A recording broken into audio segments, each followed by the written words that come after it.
Hey guys, so today we're going to talk about your TDEE and the effects of that on your body, and to understand the words and how we work out how many calories you should be eating, how many calories you shouldn't be eating. And also it's a great thing to know because you can then adapt your intake based on these things that we're going to talk about. So let's get stuck into the first part. What does TDEE actually stand for? So TDEE is your total daily energy expenditure, okay? And it's made up of 4 components, okay?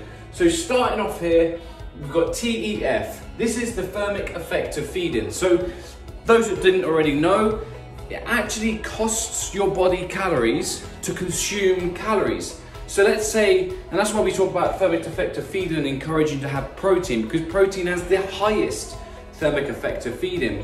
Generally between 15, 25, 30%, depending on the lean type of protein that you're eating. But that 15 to 25% of calories that you've eaten, so let's just say I'm eating a chicken breast as lean as it can be. I eat 100 calories of chicken and it's say 25%. I'm losing 25 calories per 100 calories that I'm consuming just on the body's digestive system and systems to get it through into the intestines for us to get rid of it, okay? So that's why we encourage you to have protein, because the thermic effect of feeding can be, you can certainly build up sort of 250 calories, let's say, on average, okay? Depending on how well you're doing, okay? In terms of the food choices that you're making, okay? The next component of TDEE is your NEAT. Now your NEAT is your non-exercise activity thermogenesis, okay? And let's just say, so that's your walking, okay? That's your cycling, that's the exercise that you do outside of the gym. That's taking the stairs instead of the elevator, okay? And let's just say that equates to 250 calories as well. Now, what a lot of people don't know and what a lot of people don't understand, that just for me to stand still and do this all day, my body has to consume calories, use body fat, the energy source, to keep my body functioning. Internal functions, the amount of muscle that I have, the lean muscle that I have, the body has to burn calories for us to be able to function, okay? Now, I know mine's roughly about 1600 right now, okay? So my BMR is roughly about 1600. I would say on average people's, for a female, I would say probably about 1500 for a female, okay? So we've got 500 here, 1500, that's taken us up to 2000 calories, okay? For your basal metabolic rate, 1500, okay, 1500 calories just to stand still. Now, if you're someone that's not very hyperactive, let's just say I'm hyperactive. I like moving, I point my fingers a lot, I talk really fast. Now I'm burning calories whilst doing that, okay? If you're someone that stands there and does the presentation like this and doesn't really move, okay, and so on and so forth, then this is going to be a lot lower, okay? And the way we can work out, so I get a lot of questions about, can I burn body fat if I'm not exercising, if I've got an injury, or if I'm disabled, or whatever it may be. We can base your intake, okay, to put you into a calorie deficit based on these 3 components alone, guys, okay? So when we work out your TDEE, we're obviously working it out because we're almost forcing you, we're encouraging you to train 3 times a week, which is the next thing that I'm gonna come on to here. We've taken into consideration your training, but if you were to just not train and you wanted to still lose body fat, what I would say, where we base things like, so you've got the calorie deficit, you've got in maintenance, and you've got surplus, okay? Those 3, it's a different video completely, right? But you've got deficit, okay, surplus, and you've got, maintenance here, maintenance, then you've got surplus, okay?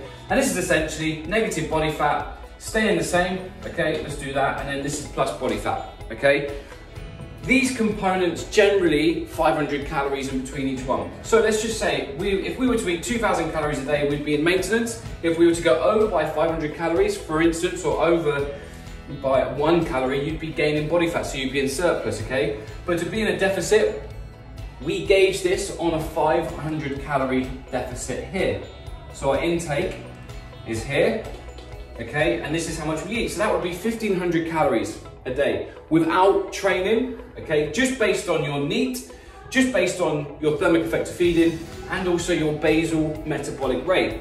Now, if you were to add exercise into that, let's say that's 500 calories, you would class this as EAT, which is exercise activity thermogenesis, okay? And that could be 500 calories from exercise each day, which is great because then as a female, okay, we can now add another 500 calories onto our intake through training alone.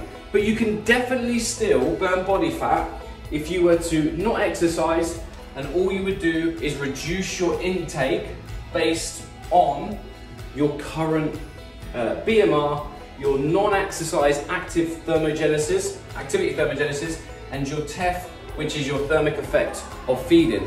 So yes, you can 100% burn body fat whilst not moving, but obviously the greater the EAT is, okay, which is your exercise activity thermogenesis, the better all of this is going to be. The more you can potentially consume, the better balance you can have, the better the lifestyle you can have, because you'll be able to allow for those meals or those nights out and things that you actually genuinely want to do.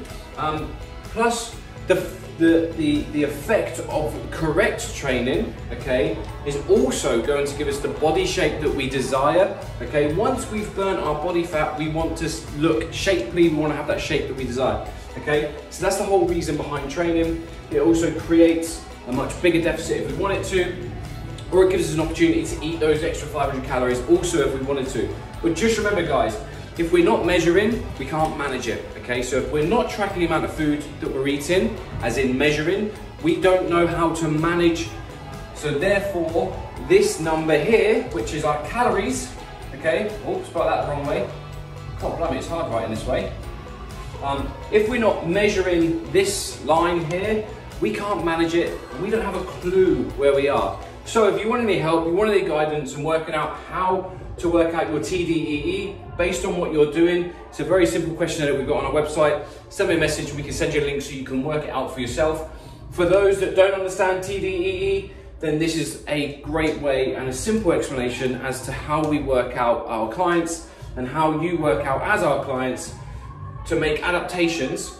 If you're maybe having an off day in terms of a non-training day, you can reduce your intake based on this as well. Now we go into further detail with regards to the types of food and the other thermic effect of feeding and the feeding windows and stuff within our members area, but there's a great way for you to get started. So I hope that's helped. If it has, hit the like button and I shall see you all soon.